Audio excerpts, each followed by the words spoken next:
Good morning, Cleveland. I'm your host, Rachel Warbrown, and the events are in full swing today. Later on in the show, I will have American Idol finalist Scott McIntyre, but until then, we have some finalists of our own from Lyrics. But I know you're out there somewhere. Said I know you're out there.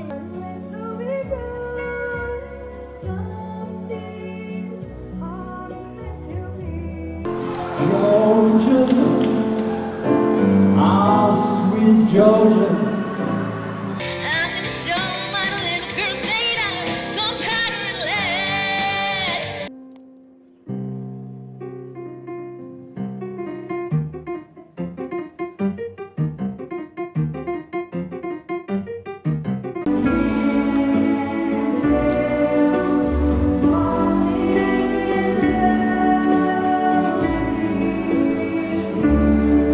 You ain't never seen me around here, and I don't know that you ever will. Our sweet Georgia.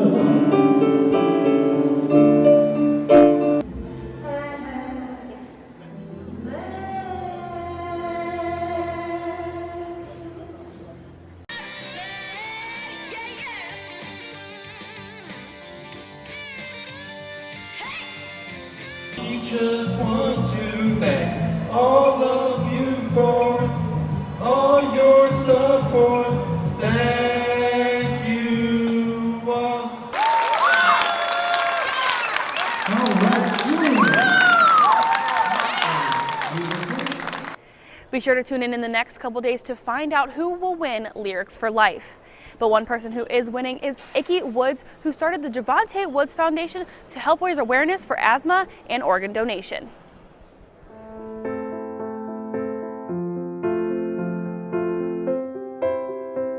We used to always crack up and we could watch something really silly and just keep rewinding it and just crack up. I mean, a very fun time around him all the time. I'm Jasmine Woods and my brother is an organ donor. Well, Javante was he was a open-hearted kid. He was a nice kid. And I really didn't realize the impact Javante had on so many people's lives until he passed away. And to me, he was just my Javante, and I know he was a heck of an athlete. He'd done everything, and he always looked out for other people. I never knew Javante to be unhelpful. Even as a young kid, he was just always so dependable. Could go to him for things. He always looked after others because he played Little League football, and he was always helping the other guys out because he was one of the stars on the team. So he would look out for the lesser guy who wasn't as athletic or maybe lagged behind. He would go back and help them run, and he just did some amazing things at a young age. We don't know what triggered his attack on that day, and it was a hot and humid day that day as well. So we don't know what triggered it, but we lost him.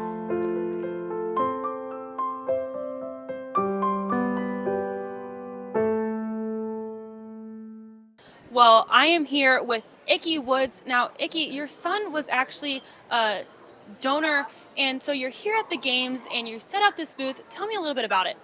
Well, unbeknownst to me and his mom, he checked yes on his driving permit that he wanted to be an organ donor. I lost him 5 years ago to an asthma attack. And when we found out that he wanted to be an organ donor, we honored that, and he was able to save 4 lives with his organs and help countless others with his tissue.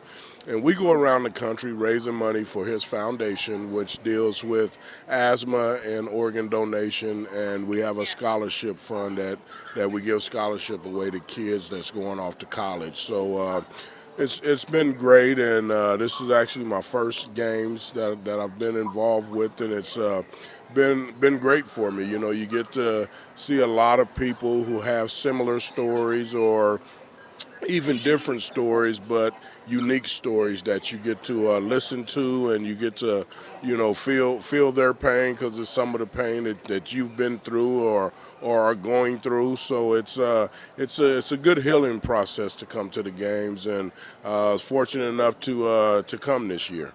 And that healing process kind of all started when you started researching more about asthma and really setting up this foundation. So can you tell me about that research process and the things you found out? Yeah, well, I started doing some when I lost my son to asthma. I grew up with asthma myself, so I never knew asthma could kill. So when it took my son from me, started doing some research and come to find out that asthma is the fastest growing disease in America, but it's the least amount of money spent on, if not finding a cure, finding a better way to treat it. And then since 1980, asthma has risen 80% in kids from the age of being born to the age 19. And a real alarming statistic that just kind of blew me out the water was that 11 people a day die from asthma. And I said to myself, you mean there's 11 people a day dying from asthma and nobody's doing anything about it? And so we started the foundation, and we're doing some great things. We're a long ways from where we want to be, but my ultimate goal is to have my son's foundation the face of asthma. So really, you just want to spread awareness and get the message out there? Yeah, we want to get the word out there that asthma is a deadly disease and it can kill. And then we also want to spread the word about organ donation as well. And that's one of the reasons that we're here. We want to encourage people to sign up to be organ donors, because once, if you're no longer here, you might as well let your organs be a light and a beacon for someone else. And like you said, you and your wife, you didn't know that he wanted to be an organ donor, and something that anyone, you go get your driver's license at 16, you can check that box yourself, but ultimately it's the parents' decision until they're 18. So what would you say to a parent that, their child said yes, but they're not real sure about what they want to do?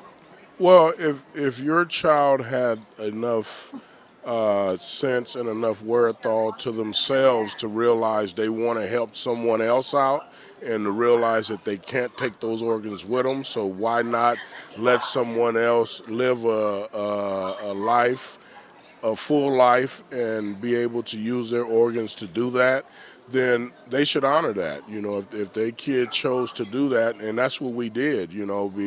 Before that, I was not an organ donor, and now I have the heart on my driver's license as well because I'm an organ donor, and that's my son teaching me something. And parents think we know it all, and we don't. Our kids can teach us some things, and he taught me to be an organ donor and to go out there and spread the word about organ donation.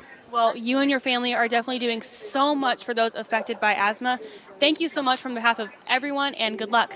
Hey, thanks. We appreciate it. Pleasure talking to you as well. Thank you so much. Now, I'm here with someone you may know, and his journey is incredible, but you don't know that it started far before his 2 kidney donations. So I'm here with Scott McIntyre. You were a American Idol finalist, and you have 2 kidney transplants, correct? I do. But that story kind of started a little bit sooner. I was reading online about you, and you had said you got accepted to college at the age of 14. I did. It was kind of unusual. I never planned it that way. But I started Arizona State University at age 14 and graduated when I was 19. I never planned to do that. I just started taking a few classes and then a few more the next semester, and it just worked out for me, and it allowed me to do a lot of amazing things in those years, for sure. Wow, and 19, I believe, was when you were diagnosed with kidney failure. I was. So it's actually a crazy part of my story. I gave the commencement speech for my graduating class. I was very honored to do that. And so it was a great day. It was one of the best days of your life. You're ready to go out into the world and reach for your dreams and conquer life. And I was encouraging everyone to do that in my graduating class. And I gave that speech and then walked out into the parking lot graduation day. And that's the moment that I received a phone call that told me I had stage 4 kidney failure. And my kidneys were basically nearing their end. And so the best day of my life quickly turned into one of the toughest days of my life. It felt like I'd been hit by a Matt truck. You know, I grew up blind, so my blindness presented a lot of obstacles, but I always knew kind of how to deal with that. I always, Right. you know, I could be creative and figure out a way to overcome those obstacles. But all of a sudden, here was something that I did not plan for and I wasn't expecting. I couldn't do it on my own. Well, being blind is kind of something that you had always known, and now this was like a new journey, a different fork in the road that you had to deal with. But you said you got that phone call, so obviously you had to go in for testing before that. When did you know that something was wrong? I knew something was wrong that day. That was the first. There had been a physical that I had done I actually had been offered a Fulbright scholarship to the UK. It's really random, and that's the only reason that I had done this particular physical that revealed the kidney failure. And so I, you know, the first time they saw it, they thought, oh, maybe it's a fluke, we'll retest you. And so I wasn't really worried about it, but then graduation day, it was confirmed that my kidneys were failing. And so it just, from there, it was a long time of searching, and I wasn't sure that I wanted a kidney transplant, you know, because it's Right.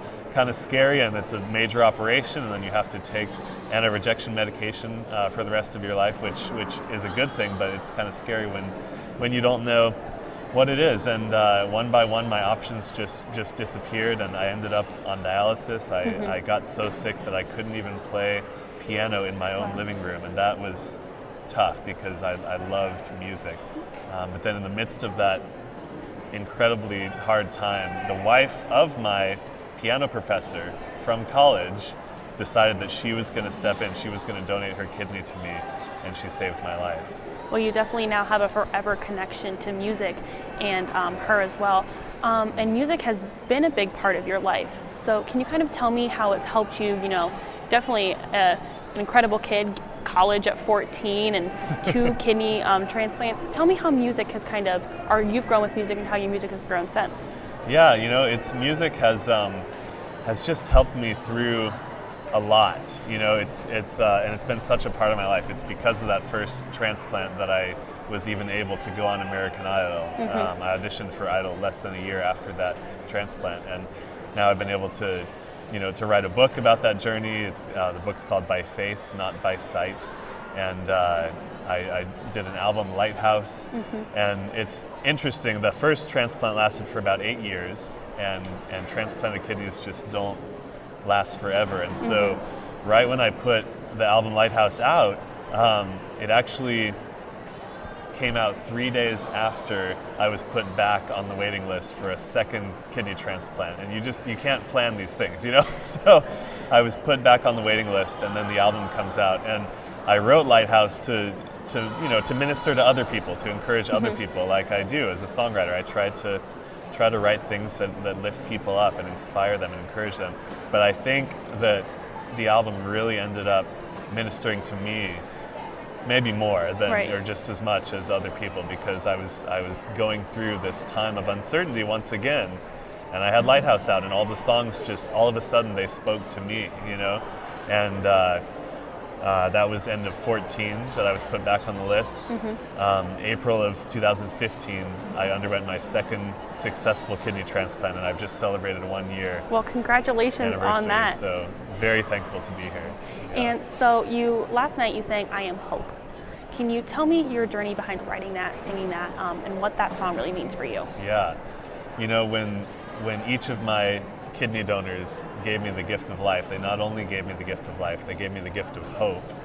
And hope is a powerful thing. That's the one thing that you can hold on to in some of the darkest times of your life, you know. And so I wanted to write a song, number one, for the organ donation community, and it really has been embraced by that community. I'm very honored by that. But also just that could be embraced by anyone that has ever dealt with something difficult. You know, we all have challenges. Mine have been very physical in nature with the blindness and the kidney failure, but we deal with emotional challenges, spiritual challenges. We're all trying to walk through something difficult. And if it hasn't happened yet, it's going to happen. It's inevitable. That's what life brings in this fallen world, you know? But I wanted to write a song to encourage people in that time. And the song is actually, if people listen to it, it's as if hope is talking. and kind of describing itself. And so I've been able to sing it in a lot of different situations, and it seems to connect with people at a very deep place. Well, combining the gift of life and challenges, last night you also said that you guys are expecting a baby in the fall. Is that correct? We are. Congratulations. Yeah. Thank you so much. It's really a testament to the fact that I'm healthy again. Everything's working. You know, a lot of people don't know, but it's not very likely and sometimes impossible to conceive when you're in kidney failure. Just Really? the way the body is working, the chemistry and all that.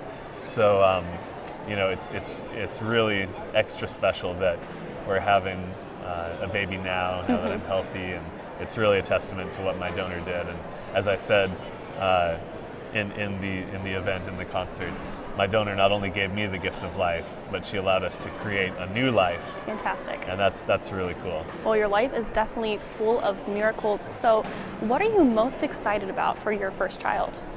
You know, my wife is excited for the couple months when he'll be a little tiny baby and you can just, you know, take him around and Do just whatever. the cute stage. Right. I'm excited to teach him things. You know? So what do you want to teach him? You know, I'm not going to force anything, but I will say I'm excited to expose him to music. That'll be really fun. Well, it's definitely had a huge impact on your life, and I'm sure it'll do the same for him. Is that know it's a boy? It is a boy. Any names yet? We just found out.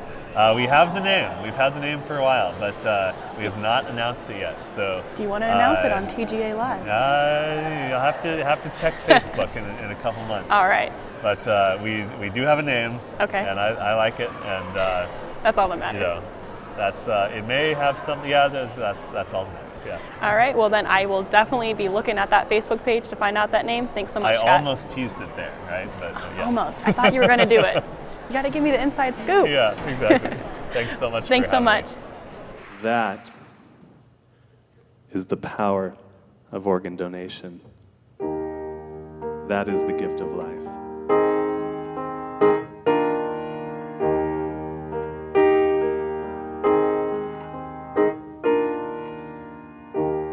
When it all seems too much and you're caught in the rush, you feel all alone without a hope or a prayer.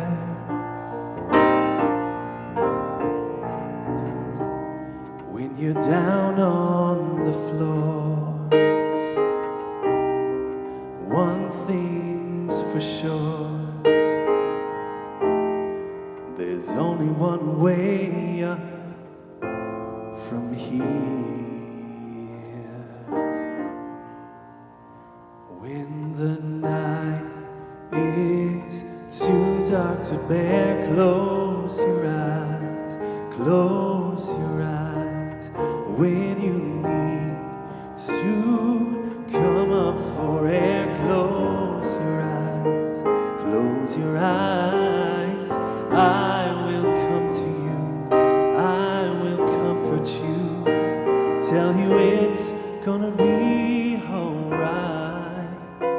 You'll be safe in my arms tonight. Close your eyes.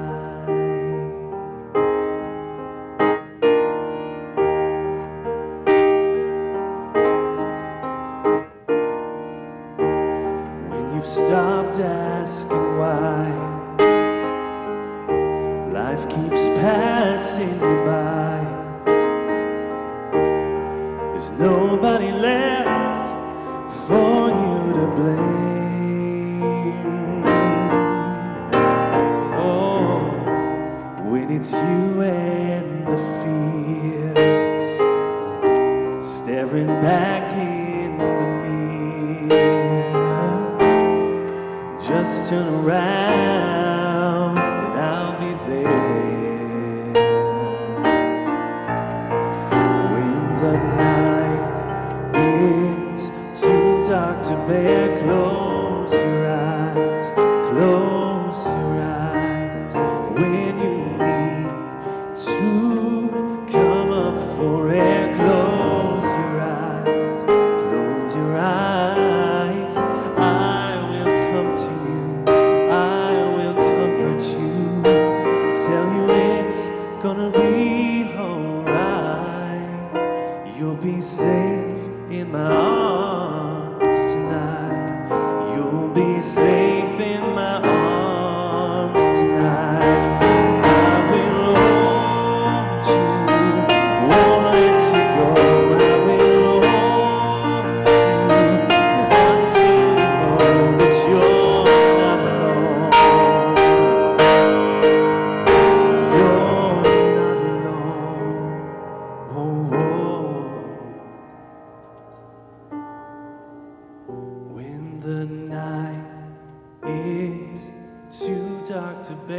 close your eyes, close your eyes.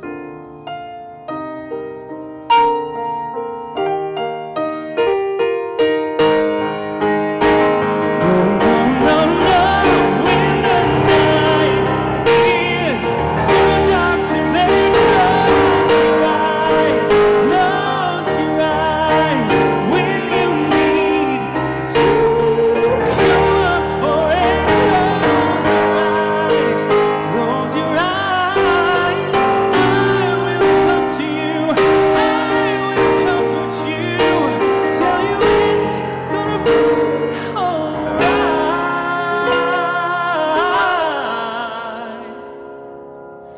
You'll be safe in my arms tonight. You'll be safe in my arms tonight. You'll be safe in my arms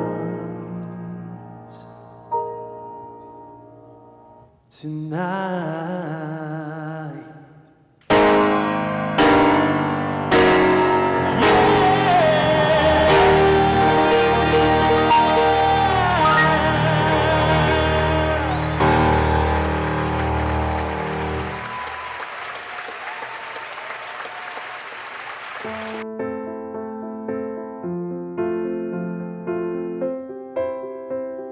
I have keratoconus in both eyes, but mainly in the right eye.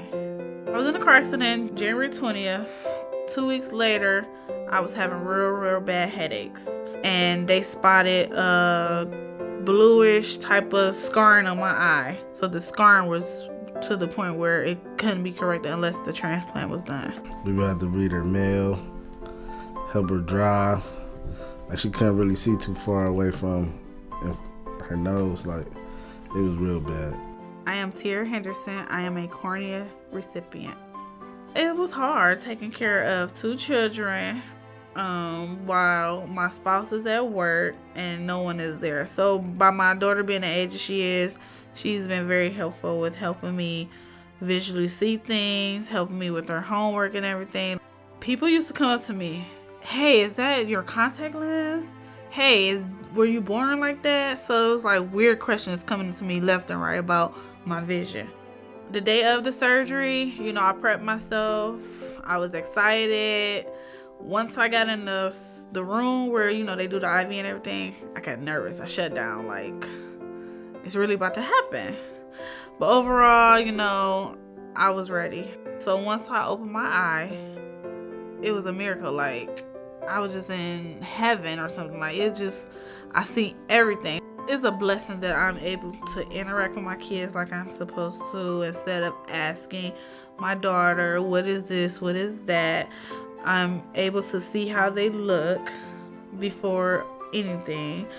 So it's just a great feeling to me. Deep down inside, like, I'm very happy. I'm so glad I got this load lifted off of me. I hope you feel better, Mommy, and I am going to take care of you. I do not care how much it takes. I will still be on your side, and me and Cuz will be right there by you. Love, Tamara. Aw, thank you.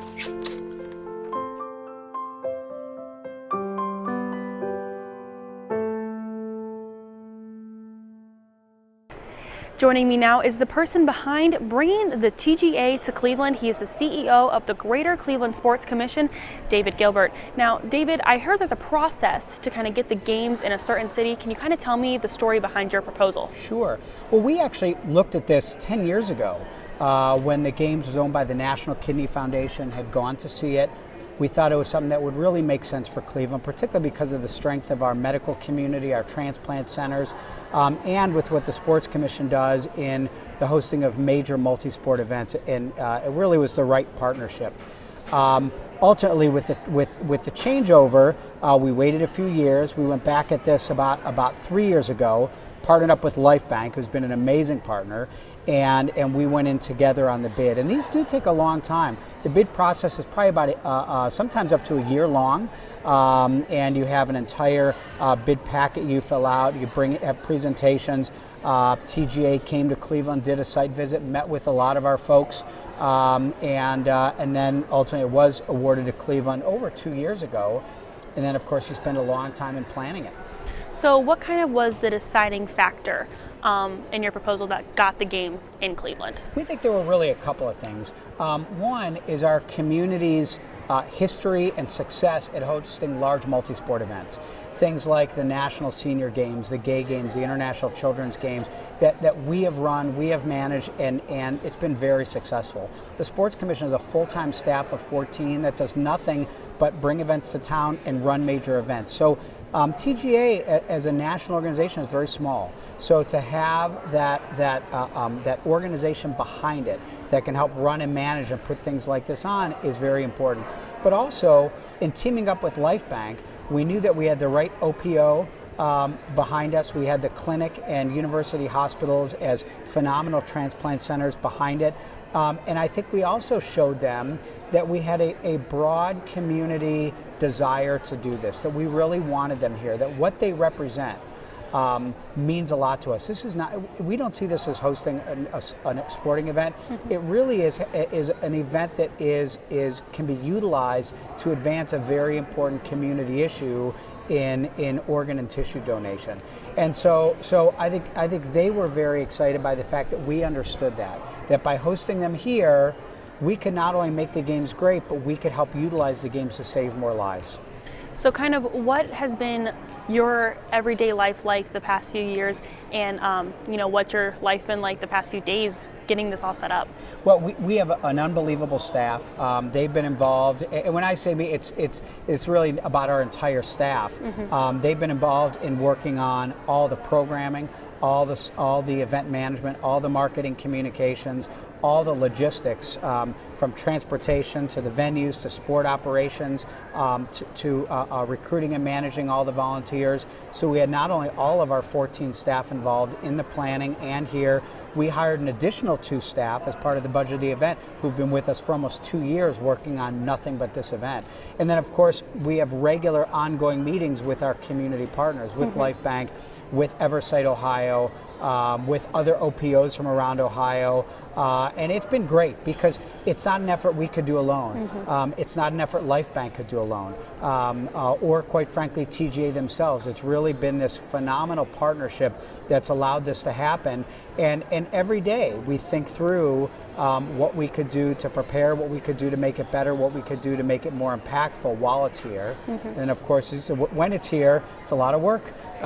You prepare for a long time for an event, and when it's here, we always tell our staff to take the time at some point during an event to step back and look around and really take in what you've accomplished and enjoy the event, even if it's for 5 minutes, because something like this, you can plan for 2 years and all of a sudden you've missed it. Mm-hmm. Because you're working these 20-hour days, as we talked about earlier, and you don't even realize what's going on. So it is important too to step back and appreciate what's going on.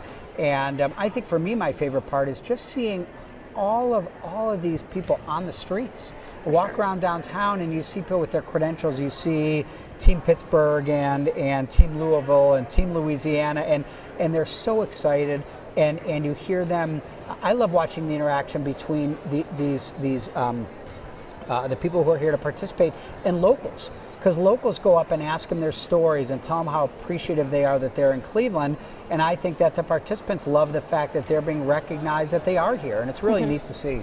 Because I'm sure people around Cleveland, they're not really familiar with the games at all, and some of the participants are just seeing Cleveland in the atmosphere for the first time. Yes. So what do you think participants are gaining from being in Cleveland, and what do you think the people of Cleveland are getting from this great community of people? It's a great question. I think what we have seen is, one, for the participants, for us, one of the reasons we like to host events like this is it adds so much excitement and vibrancy to the community, but it also takes these 10,000 or more people who are here and gets them to change their perception of our city. We know Cleveland for many years has had a perception issue, but we've also researched that the perception of people who have never been here versus those who visit is dramatically different. So to have these people in town, they absolutely, it changes their perception of Cleveland, and within their networks it changes perceptions even more. I think for our community, what's really important is I love talking to people who, I've been in meetings all this week, and people go out of their way to say, I didn't know about this transplant games, but I've heard about it, and it's so cool. Yeah. They didn't even know it existed, and now they have a much better appreciation of not only the games, but organ and tissue donation. And so for us, we host a lot of events each year, probably 10 to 12 national events each year. A lot of Olympic sport championship events, NCAA championships, other events that we own and operate. But you look for these unique opportunities where hosting a sporting event can change a community, can advance a really important issue, whether it's active aging or rights of the LGBT community, or some really interesting issues, but sometimes hosting an event, because it gets the community's attention, can do far more. So the media around this has been tremendous, and even with the backdrop and the Cavs championship run and the Republican convention just a month away, sucking a lot of the air out of the media because there's so much attention. It's amazing how much attention the transplant games has been getting, and that's exciting for us. And speaking of the attention it's getting, this is the first year for the show that we're even on right now. So what are you hoping it can do for not only the games, but the people that are watching it? Well, I think by having this, I think what we've tried to do is look at what the games have done in the past and try to help add other dimensions that make the games better than the last place they've been, and hopefully the next place will do the same. That every time you have an event, you try to you want pride in saying that our community was a great host and adding dimensions. But to me, I think what this does is it adds a dimension, not just about the sports are a little better or the transportation might be done, but more how do you advance the cause behind it. So I think by having this, I think by doing these interviews and letting more of the world see what these games are, not just in Northeast Ohio, but obviously potentially all around the world, that people can gain an even greater understanding of how hosting this event really can make a difference in people's lives, and in the end can help save lives. And the games are all about, spreading the awareness of how important organ, tissue, and eye donation is, and what you said, the locals, like interacting with the participants. So what are you so excited to be, or why are you so excited to be a part of the games? Well, I think because it's making a difference. It's making a difference in our community. Any major event adds economic infusion, adds visibility, and that's wonderful. We're proud of that with every event that we host. This adds something very different, that hosting this event above more than any other event you can host actually changes a community and can change lives. For sure, it's definitely saving a lot of lives while we're here. I'm sure some people are going to the DMV and checking yes on that box. Absolutely, and that's what we hope. If there's some measurable out of this at the end, if we can have elevated, there's almost 11 million people in the state of Ohio. I don't know how many licensed drivers, but millions and millions.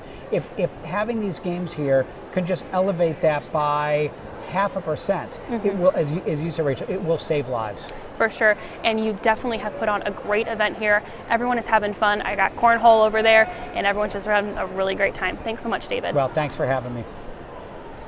All right, my name is Tia Ewing, and I'm an anchor with Cleveland 19 News, and I have with me Ron Kisner, who's been on the donor list for about 2 to 3 years, right? And then I also have Dr. Charles Modlin, who is a transplant surgeon and the director of the Minority Men's Health Center as well. Correct.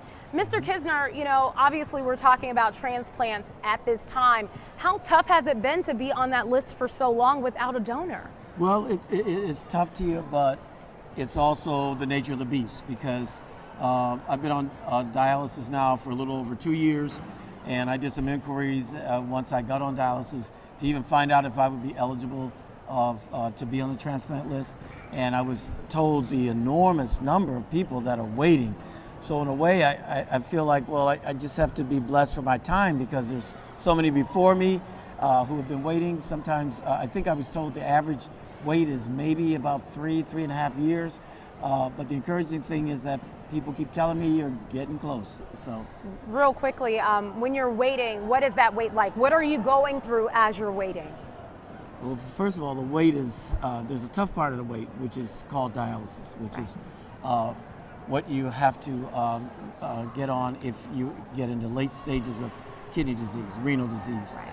So that obviously is no fun, but it's also life-sustaining. So I have to do that 3 times a week, 4 hours each time for my treatment. So that part is kind of rough. Yeah. Then they bring you in, I think it's annually, to work you up to make sure that you're still in pretty decent health to be eligible for that kidney should you get it. Dr. Modlin, obviously Mr. Kisner is an African American male. Sure. Are there racial disparities when it comes to African Americans and minorities, period, being on that donor list? You know, there are a tremendous number of racial disparities with respect to the need for an organ, in particular in African Americans. You know, we represent about 12% of the U.S. population. We represent 35 to 40% of those who need a kidney transplant, waiting on the kidney transplant waiting list. And you look at African Americans, we develop kidney disease 4 to 6 times more readily than Caucasian Americans. You know, we see similar rates in Hispanic, Latinos as well, but there is a greater need primarily because we have higher rates of diabetes and hypertension, which is the cause of our increased need for kidney transplantation. Why do you think that number of donors, that pool, is so low? Well, you know, there's over 100,000 individuals waiting for a kidney transplant. There have been a number of reasons historically why African Americans have maybe been, you know, reticent, reluctant maybe to become organ donors. There are a lot of myths out in the community that if you sign your organ donor registration card, the doctors won't do everything they need to do to save your life.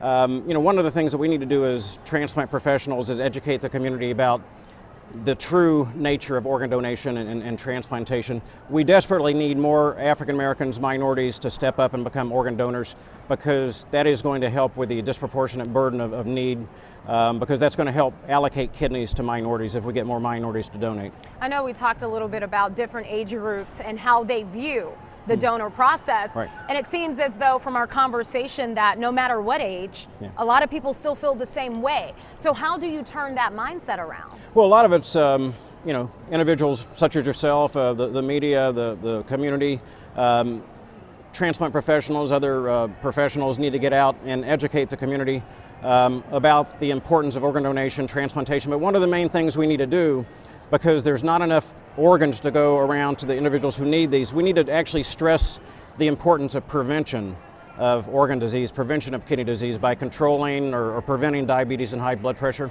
If we can actually control diabetes and high blood pressure, we can prevent a lot of these cases of individuals needing kidney transplants.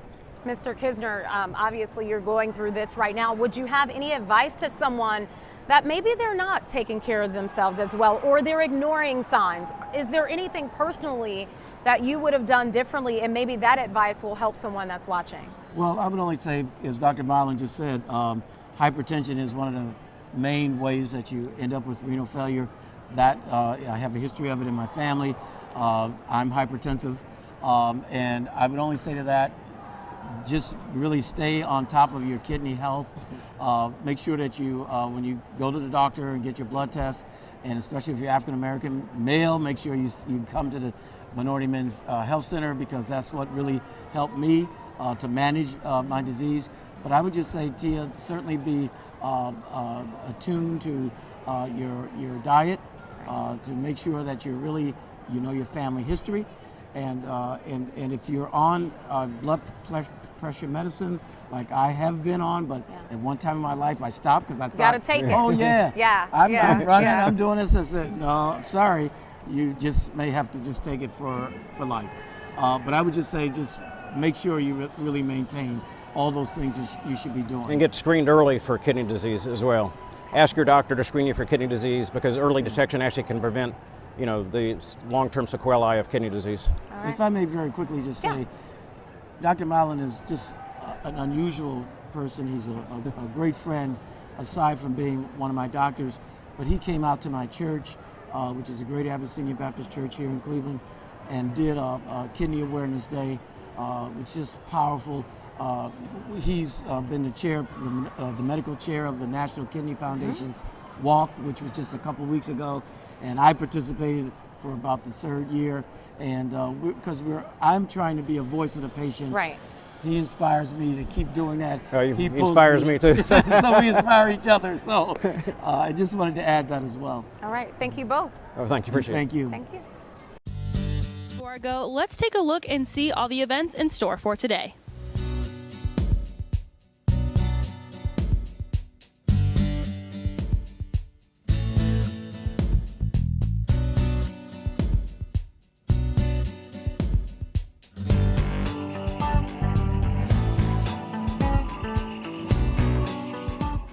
One, two, three. 1, 2, 3. 1, 2, 3. Hop, hop, hop. Sprite on and say, woo! Woo! Gotta get the woo woo in there, girl. If you don't get the woo woo, you ain't having no fun. All right, Are you ready? All right, we're good. Ready? 1, Go. 2, 3. 1, 2, 3. 1, 2, 3. 1, 2, 3. Hop, hop, hop. Woo! Oh, Oh, well, you know, sometime I go off keel because my pants is coming down. Woo!